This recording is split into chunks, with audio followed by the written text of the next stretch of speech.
country can be developed by them. Thank you, Mr. Speaker. Member for Kisumu East, you want to comment on this? Mr. Speaker, thank you very much. Mr. Speaker, our education system is the bedrock of our future. In the 15 years I've been in Parliament, I have been shocked. Even as I was the mayor, I have been shocked at the way and callous way the education ministry has been looking at, those stakeholders have been looking at the future of our education. Honorable Speaker, sir, nearly 10 years ago, there was this was proposal that we were bringing laptops to our first standard 1 students. That in itself was ill thought of, knee-jerk, and it's been a dead duck it's been dead. A number of primary schools have got these computers. They're sitting in stores, and it is a mess. We've spent millions and billions of shillings on this. Ill thought of. CBC is a good idea. The junior secondary school is a bad idea. The issue is you cannot have a junior secondary school in a primary school. It was initially meant to be part and parcel of a secondary school. At this moment in time, Mr. Speaker, we have children in Standard 7 with different uniforms from Standard 8. Who are the more senior, Standard 8 or Standard 7? Then, Mr. Speaker, we have now secondary school teachers who have been posted to primary school to teach the standards, the junior secondary. Who do they report to? Do they report to the primary headmaster? Do they report to somebody else?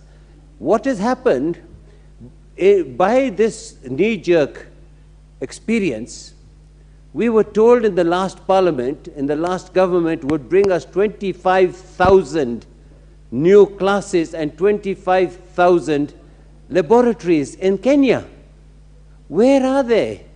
Then somebody got up and decided there's not going to be the minister, the late minister, Professor Mogoha, and God rest his soul, a very good man, very committed, tried and went out of his way to build the junior secondary schools in secondary schools. Then I don't know what happened thereafter. It was now transferred to a primary school.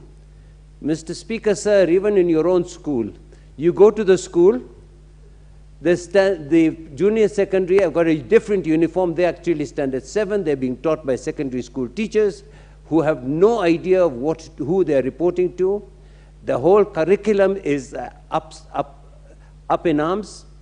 So the whole situation and this proposal to put together and get some sort of order into the issue of the junior secondary school is a very good idea. But it stops short of making the corrective action that should be taken.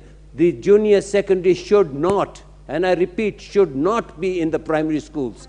It must be in the secondary school, and that is what we must do. It is quite easy to move it back into the secondary school.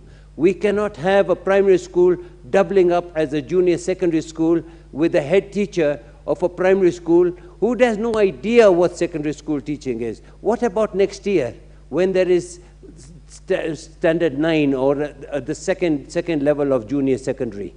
We have a big problem. Not a single laboratory in Kenya is there in the primary school. It doesn't make sense. We have done this. We have worked with CDF, and we've got laboratories in secondary schools. Many secondary schools and primary schools are next to each other. And I think it's about time the ministry realized they made a huge mistake. They've cost parents lots of money, going and having different uniforms, different this. Mr. Speaker, sir, in my constituency, many children are sent home because they have not got a uniform. Now, a primary school teacher, headmaster is sending a junior secondary school boy back home. Where does that junior secondary school boy demand? Where is he? We have Form 1 who have come in. Where does this fellow fall in? He should be ideally going in and transiting into the secondary school system. So as much as we have the policies and as much as we agree that we need to sort out this thing, I think it is a big mess. The same mess that was created by the laptop program. Mr. Speaker, I am on record for informing the last government at the very highest level, and I was humiliated. And I was told that, I told them that in Rwanda and others, I was working on the one laptop per child program, and it is working very well. These guys felt that this is their own job. They humiliated us. The situation is right now, we are in a mess.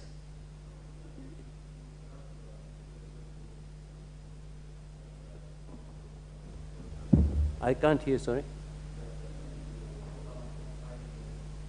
Motion next comes up.